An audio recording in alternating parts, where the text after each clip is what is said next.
They were counted according to putting that half a shekel in. That was your ransom for your soul. So they counted the half a shekel as the person, as opposed to looking and counting each and every person. If you recall, later on, when David is king, he's going to get in trouble for that numbering the people and not doing it in the proper way. So even the king is not above the law. The Torah of the Eternal is for the entire people. So unlike other societies where the king capriciously can change the law from this color, everybody wears blue tomorrow. Why? Because, you know, that's just how I'm feeling rather blue. It doesn't work that way. It did not work that way in the house of Israel.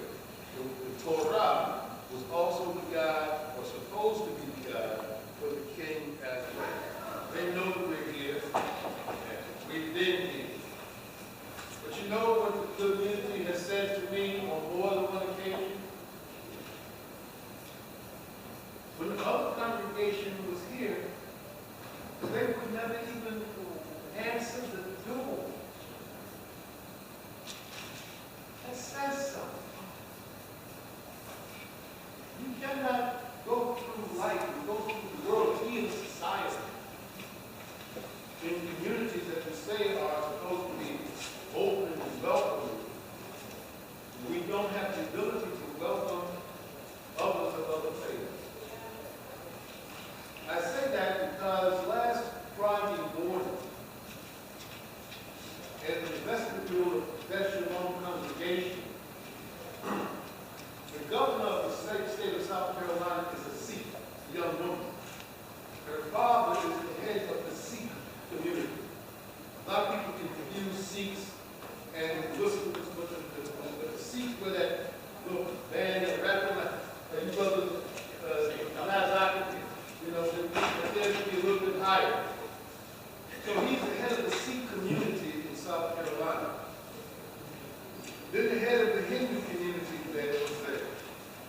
Then the sister that is the head of the African American community, the AME Church, for that district, all of the Colombian and surrounding communities was there. A Catholic priest was there. And folks from every denomination. And as I accepted my key to the city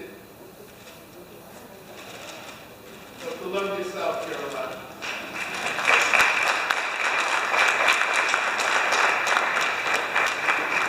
my proclamation from Rabbi Funnye,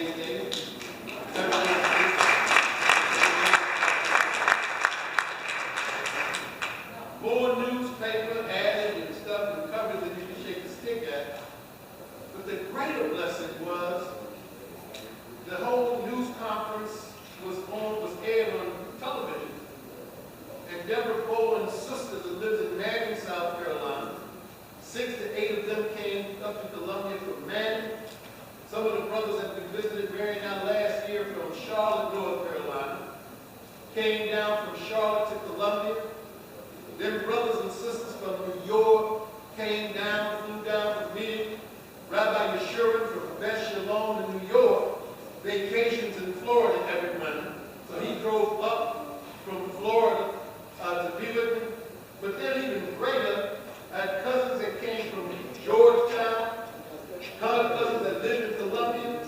But even greater, I met cousins that I had even never laid eyes on before, that live in Columbia in that surrounding area. And so we were able to make contact. Then one guy says, well, my other brother just recently moved to Chicago. He lived on the south side. I think he lived in some community near something called Beth.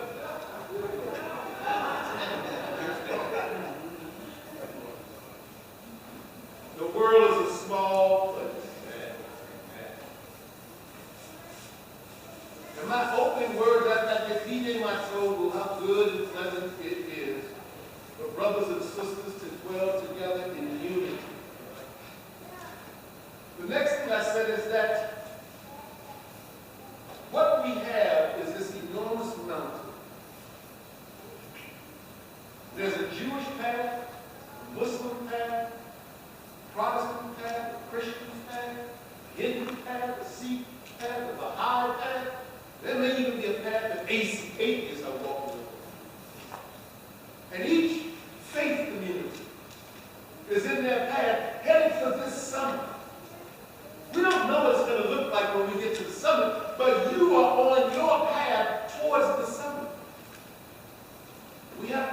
to respect everyone's faith. To absolutely and unequivocally respect. Because they're still trying to reach that summit. We can never let anybody. The head of the Muslim community came twice. He came Friday night. And then so you had the Arab Muslim and the brother that, one of the brothers, what Imam brought named Muhammad. We had all the Muslim, the Orthodox Muslims in South Carolina. My brother, it's just born. Just giving. And the rabbi learned. He learned. He said, you've taught me a lesson. That God's house is truly a house of prayer for all. And if you are strong in who you are, you don't ever have to fear what someone else is. Just be strong in who you are. Don't be weak, but I don't know. So, now they say, Baruch Hashem. Came to the other guy that invited me down. He's a little Rabbi Baruch's play uncle. He's on the board there. I said, you should have been teaching me something. They need to know what's my name. They need to know that that song is our song that talks about the suffering of the Israelite community, of the people of color. Having everything stripped from you. So yes, I said it. When I went back to the state of South Carolina in 1967, we went to the doctor's office and they still had whites only on the door. Yes, I said it. When I went to the show, they still had a place for Indians to sit. Yes, I said it. My mother and my father and my mother's mother and father, my father's mother and father, and my father's father's mother and father, and my mother's mother and father were all born in the state of South Carolina, and that they couldn't get things. Yes! I said it.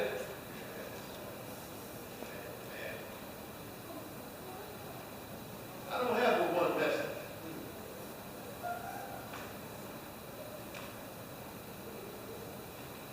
The message is this.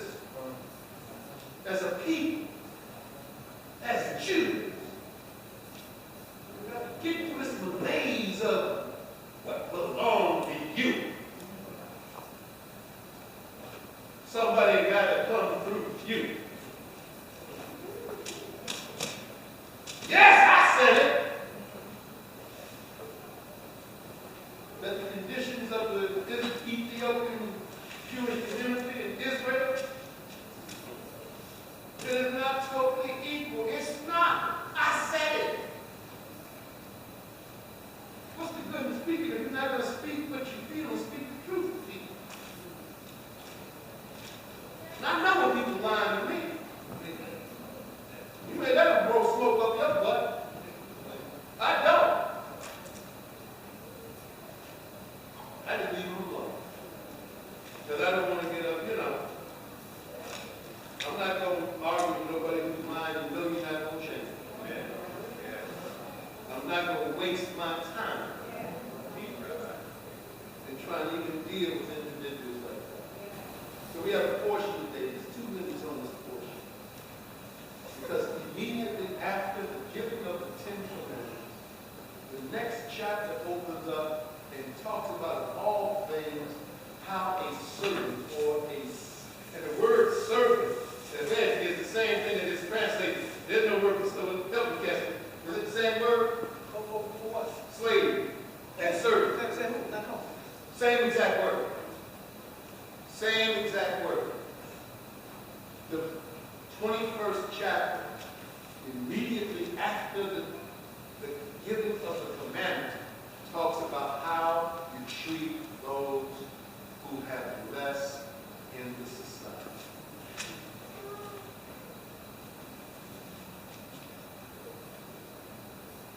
So when we talk about slavery and who held slaves, Jews held slaves in this time.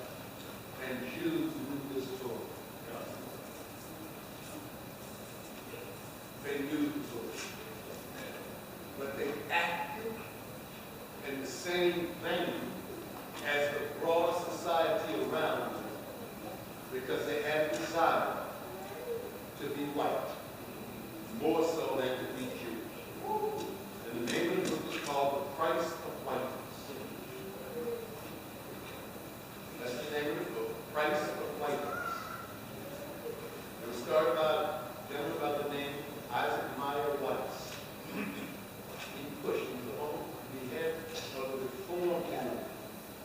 Reform and Orthodox Jews actually called themselves Israelite and Hebrew. But they switched that over because they wanted to fall into the vein of whiteness. And so doing, then they don't want to be known as Jews. The Reform movement was, the school was still called Hebrew College, right? Hebrew Union. And Reform movement used to call, Reform, Hebrew something, I forget it. Now it's just called Reform. So they took the name Hebrew even out of that movement. Okay? The Sephardic communities, they used to call themselves Israelites. So they shifted and moved away from that. Because they didn't want those mixed up, because the people that they were living around here deduced, well, looking at where those people come from and came from,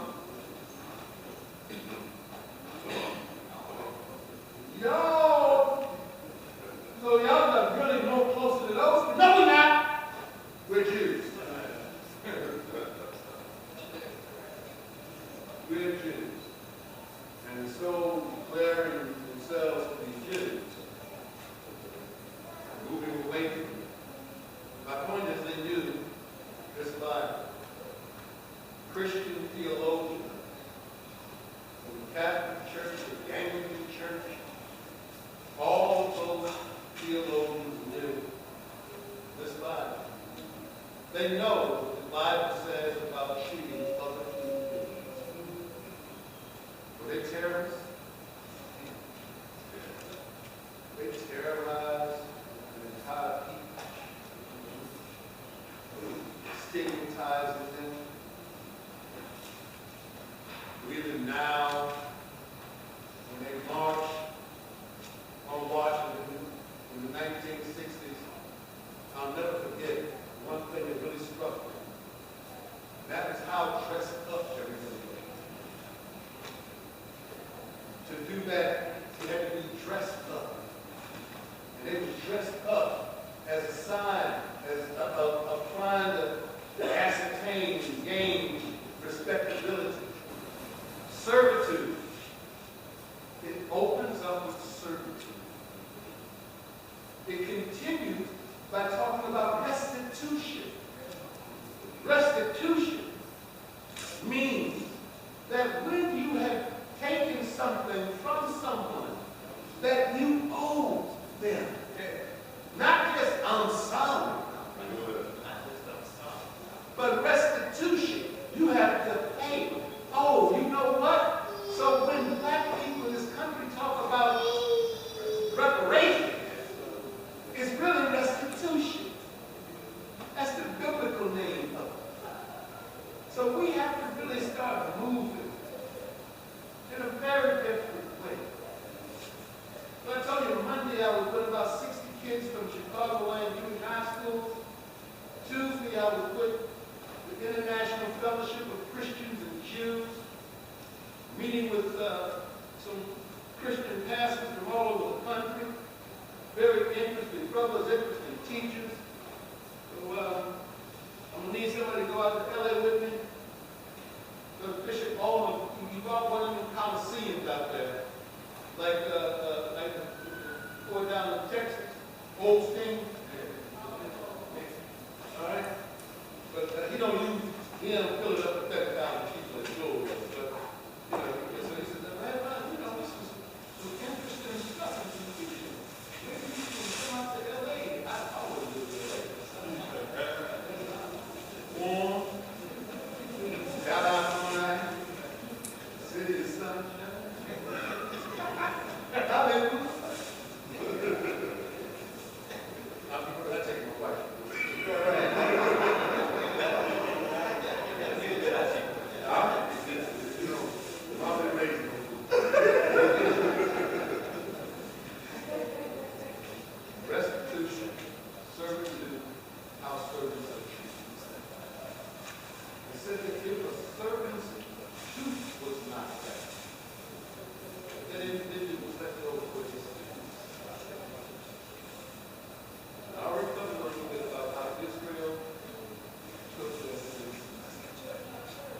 census was taken before Pesach. So we're going to be heading into some other Shabbat, Shabbat Shakarim, Shabbat Zikor, all right? So there's certain things that come up.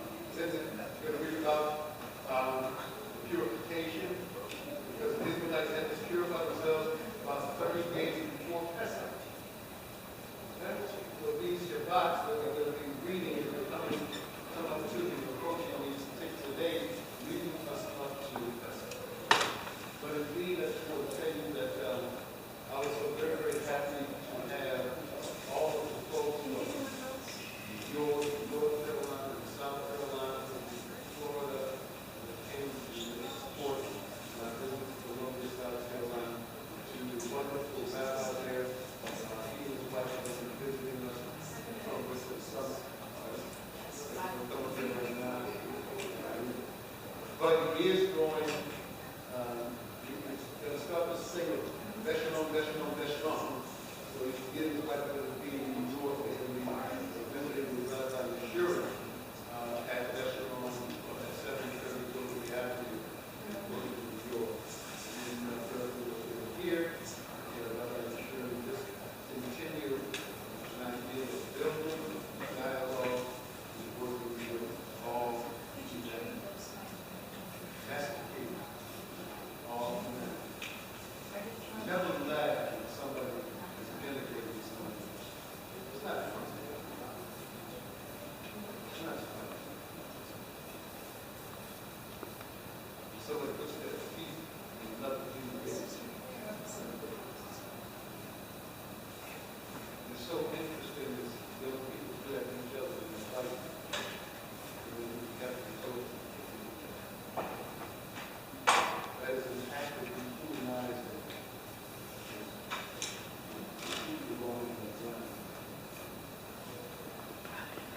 Love is just a lie. And Valentine's Day to do. In fact, although it's cold outside, that's warm. Acceptance of feeling that over this Valentine's Day.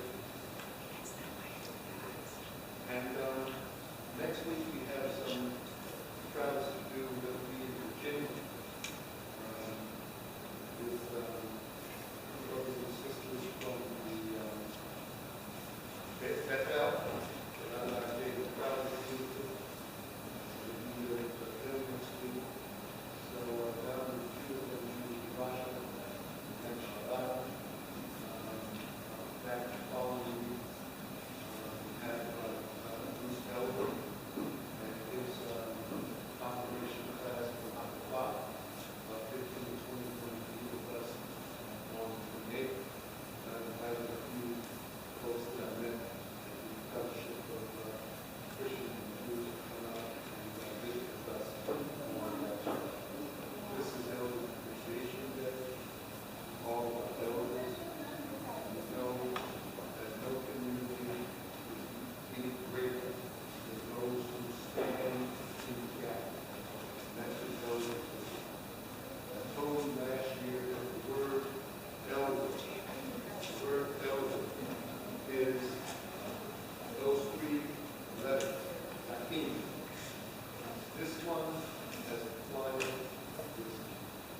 to teach, to give, to support, to be an example for young people, to be a support mechanism. Someone that are young and talented, with advice and comfort. That's the role of our family. To give guidance to all, to give guidance to all. And to not be afraid to give direction to all the children of our See, the elder is going to know how to do that. They're not going to put you on blast. They're not going to put you on email blast. The elder's not going to put you on Facebook. They're not going to put the dispute on Twitter. Okay? I don't even know how many on Twitter, but some of them I don't know.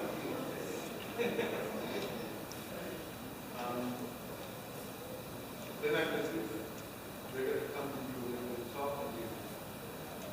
come to you